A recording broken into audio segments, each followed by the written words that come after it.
রাজার স্ত্রী ছিলেন গো রানী মীরাবাই। হরি নামের জন্য সবকিছু ছেড়ে দিয়েছিল। আর কে? এই হরি নামে পাগল রানী মীরাবাই, এই হরি নামে পাগল গৌরাঙ্গ গোসাই। তাহলে সবাই যদি পাগল হয়ে গেল, একটা রাজার স্ত্রী সেও পাগল হয়ে গেল, আর আপনারা পাগল হতে পারবেন না, হরিনাম বলতে পারবেন না? পারবেন তো? রাজরানী মীরা সে ভগবানকে ভালোবেসে সব কিছু ছেড়ে দিয়ে সে পাগলিনী হয়ে বৃন্দাবনের পথে পথে হরিনাম করেছিল।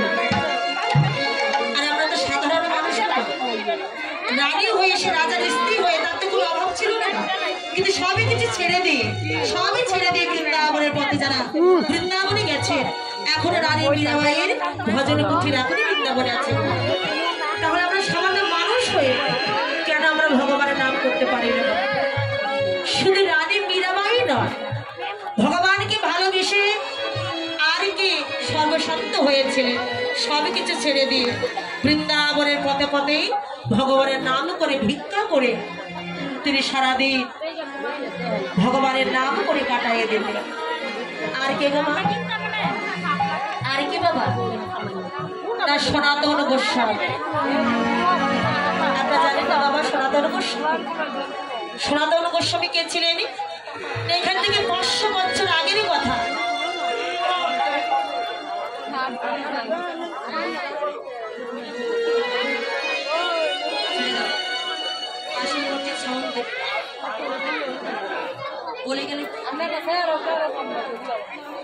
জয় রাধে হরিবল হরিব। তাহলে ভগবানকে ভালোবেসে সনাতন গোস্বামী গোমা এখান থেকে 500 বছর আগের কথা 50,000 টাকার মাইনে পেতেন বাবা। 50,000 টাকা মাইনে পেতেন এখান থেকে 500 বছর আগে। এখনো যদি মানুষ 20,000 টাকার মাইনে পায়, সে মাটিতে পা দিয়ে হাঁটতে চায়। আর এখান থেকে 500 বছর আগের কথা সনাতন গোস্বামী 50,000 টাকার মাইনে পেতেন। হোসেন শাহর প্রধানমন্ত্রী ছিলেন সনাতন গোস্বামী। পালকিতে যেতেন, রাজভোগে সেবা করতেন, ভগবানকে ভালোবেসে সব কিছু ছেড়ে দিয়ে বৃন্দাবনের পথে পথে হরিনাম করতেন, ভিক্ষা করতেন। যা কিছু হতো ভগবানকে সেবা দিয়ে তবেই নিজে সেবা পেতেন। আমার কে বলেছে ভগবান আমার ভালো ভালো দ্রব্য সেবা করেন? সনাতন গোস্বামী ভগবানকে কি সেবা দিতেন গো? শাক সেদ্ধ আর পড়া রুটি ভগবানকে সেবা দিতেন। ভগবান আমাদের কাছে কি চেয়েছেন আগে জানতে হবে, যে ভগবান আমাদের কাছ থেকে কি চেয়েছে।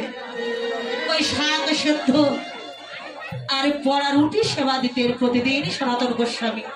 ভগবানকে ভালোবেসে কেঁদে কেঁদে বন্ধ হয়ে গেল বাবা, ঠিকভাবে দেখতে পায় না। প্রতিদিনই যখন শাক সেদ্ধ পড়া রুটি ভগবানকে সেবা দিতে, একদিন ভগবান আবার সনাতনকে ডেকে বলেছে, সনাতন সনাতন তুমি যে প্রতিদিন আবার এই শাক সেদ্ধ আর পড়া রুটি দাও, শাকে লবণ নেই, রুটিতে লবণ নেই, এইভাবে কি সেবা করা যায়? তুমি কি এই রুটিতে একটু লবণ দিতে পারো না? এই শাকে একটু লবণ দিতে পারো না? সনাতন গোস্বামী বলে উঠলেন, দেব না, দেব না। তো বলো তো, তোমাকে ভালোবেসে আমি কি পেয়েছি?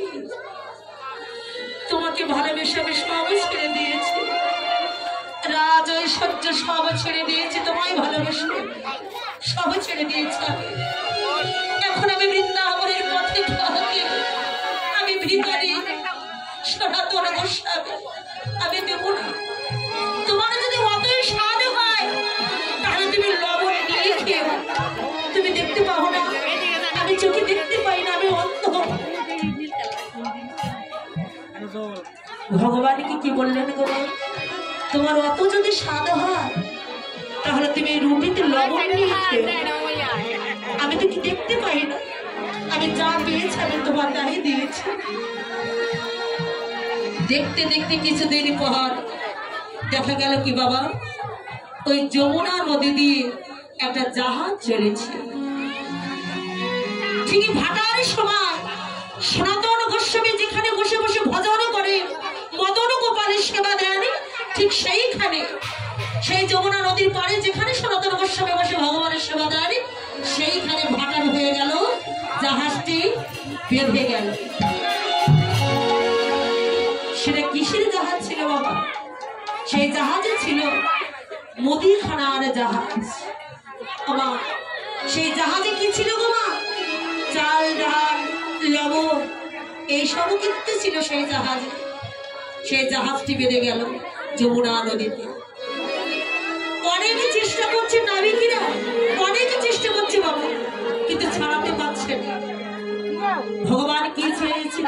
রুটিতে লবণ চেয়েছিল, তাই মুদিখানার জাহাজটি সেখানে বেঁধে গেল। অনেকে চেষ্টা করছে কিন্তু জাহাজ আর ছাড়ে না।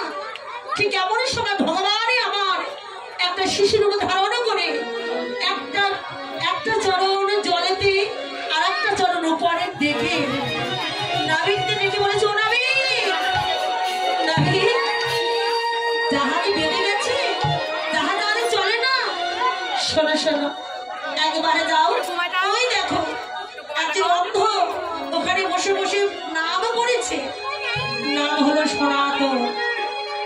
যাও ওখানে যাও, ওখানে গিয়ে যদি সনাতন এসে যদি তোমাদের জাহাজটি স্পর্শ করে, তবেই জাহাজটি আবার ভেসে উঠবে। বাচ্চা ছেলে তো না, কেউ কথা শুনছে না, সবাই কাজে ব্যস্ত, সবাই ব্যস্ত হয়ে আছে। ওই দলের ভিতরে একজনে বলেছে, ওরে একটি বাচ্চা ছেলে বলেছিল যে ওই পাতার কুটিরের ভিতরে একজন অন্ধ, নাম নাকি সনাতন, সে যদি সে জাহাজ স্পর্শ করে তবে নাকি জাহাজ আবার ভেসে উঠবে। একবার গিয়ে দেখে শোনা সে আসে কিনা। একজনে আসেছে, সনাতন গোস্বামী মদন গোপালকে রেখে বসে বসে নাম জপ করেছে আর বলেছে, আমি তোমার একটি মন্দির করে দিতে পারি, আমি তোমার একটু সেবা দিতে পারি না, তুমি আমার হৃদয় মন্দিরে এসো, তুমি আমার হৃদয় মন্দিরে এসো। বসে বসে নাম করেছে আর ভগবানকে ডাকিছে আর কাঁদিছে, আমার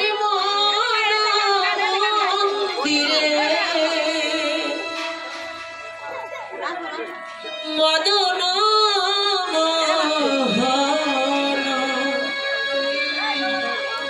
গড়াবে নাকি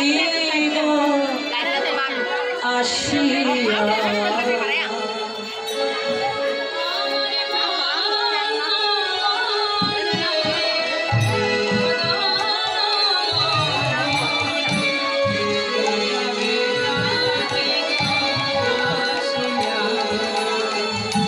তব নাম লয়া